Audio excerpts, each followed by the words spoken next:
13 or 14, I kind of knew that was the path, but writing was always something I had been doing from a very early age. What did you see? What was your inspiration to say, I want to do that?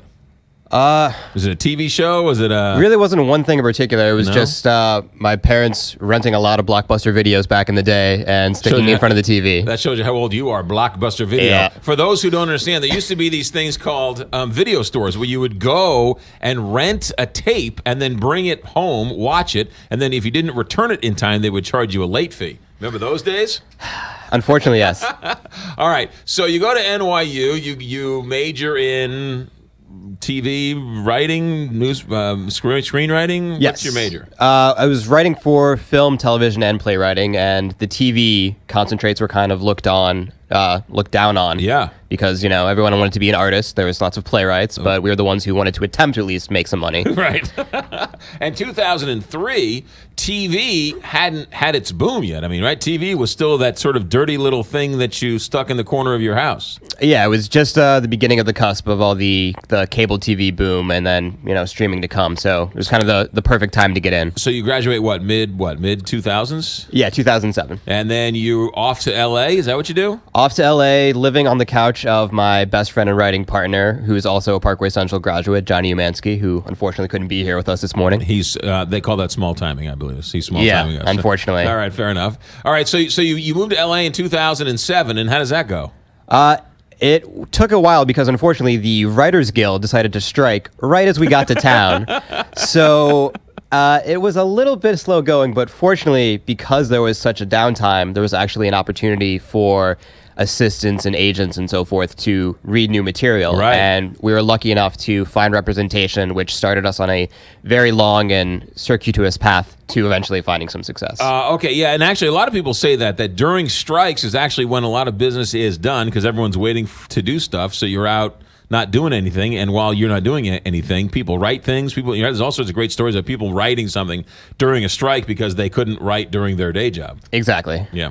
All right, so you're now in town. You're back for the holidays, I'm assuming? See the parents? Yes, see the parents. And you have your first movie coming out? It actually just aired Saturday. It's a TV movie on Nickelodeon, but it will be rerunning all week long. It was based on a popular game show in the 90s, Legends of the Hidden Temple.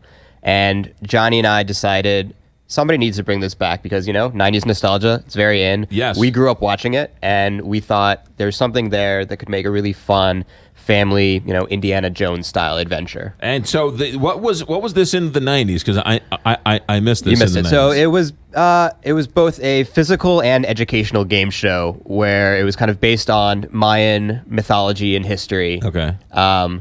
Kids would go through different activities, and eventually it would end up with a giant temple run where you had to race through this obstacle course where poor PAs dressed as Mayan temple guards would pop out and scare the daylights out of these children. Right. Almost no one made it through the temple in time, which was kind of the running joke of the game show, how difficult it was. And so the movie, you take that premise and then run with it with the movie. Exactly. We decided, wouldn't it be awesome if this was a real temple? You have a family go down on vacation, the kids sneak off, and they discover this real temple. They find out that all these animals that the game show had used as team names were actually real animals. So you have green monkeys, red jaguars, orange iguanas, all sorts of crazy things, and these poor kids have to try to get through this temple alive. Legends of the Hidden Temple. It's on Nickelodeon all month? It's on Nickelodeon. It'll be rerunning most of this week. It's also available already on iTunes and Google Play for download, so it's out there already. Zach Hyatt, our guest TV writer from St. Louis,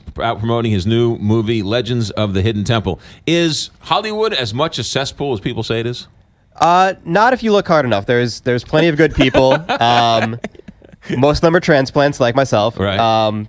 But it's you have to look hard enough, but there's definitely some good, genuine people out there. So there are, okay, what about the liars and the fakes in the business? Those would probably come, what about all the scammers in the business? It exists. The stereotypes come from truth, but Right. Fortunately, there are a lot of good people who have helped both myself and Johnny on our way, and if you find them, find those advocates, and they'll help you navigate those shark-infested waters. We were talking on the break about John Hamm, who's a St. Louisan, but it seems like every other person you run into or hear from St. Louis is out in L.A. doing well. Are there a bunch of St. Louisans out there?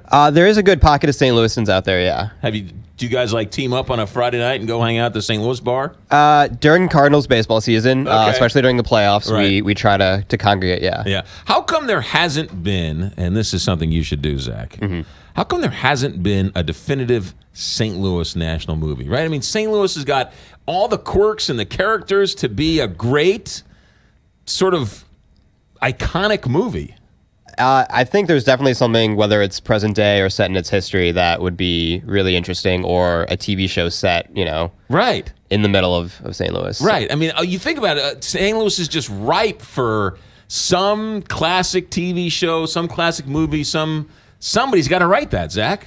Well, hopefully it'll be Johnny and myself, and as long as we can get catering, have emos flown in and have real, authentic toasted ravioli on set, I'll be the happiest person Because alive. it's such a quirky town, right? It's got such quirky characters. It's got such nutty history and strange and bizarre places and wonderful things and sort of an untapped original scene or an untapped original character is St. Louis. Yeah, I agree, for sure. Yeah. And, now that we've checked off one childhood dream, that can be next on the bucket list. We'll try that for you. What are you working on now?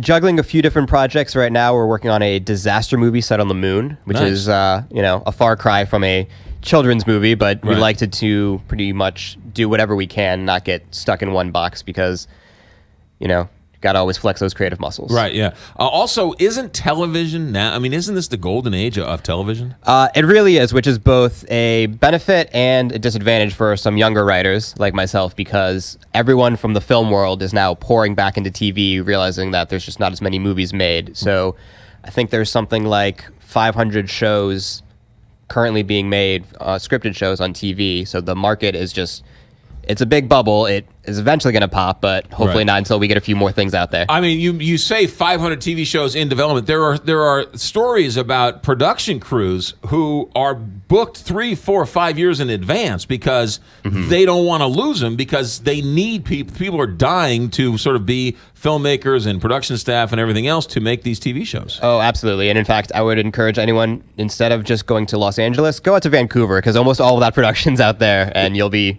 able to find something. Vancouver, Georgia, right? I mean, none here in St. Louis, because we choose to give our tax credits to Walmart as opposed to movie production. Hopefully places. that can change in the future, so we can get something back here. Hopefully but yes. somebody's moving out of one building and into another governor's mansion, and maybe that'll change in the future. But as of now, St. Louis and Missouri doesn't like to play in the Hollywood game. Zach Hyatt, anything else we need to know about your world and your life and look forward to in the future? I would just encourage everyone to go track down the movie. It'll be replaying tomorrow, Friday, Saturday, and Sunday across the various Nickelodeon channels, and just, help support fellow St. Louisans. How is the final shot similar to your first script?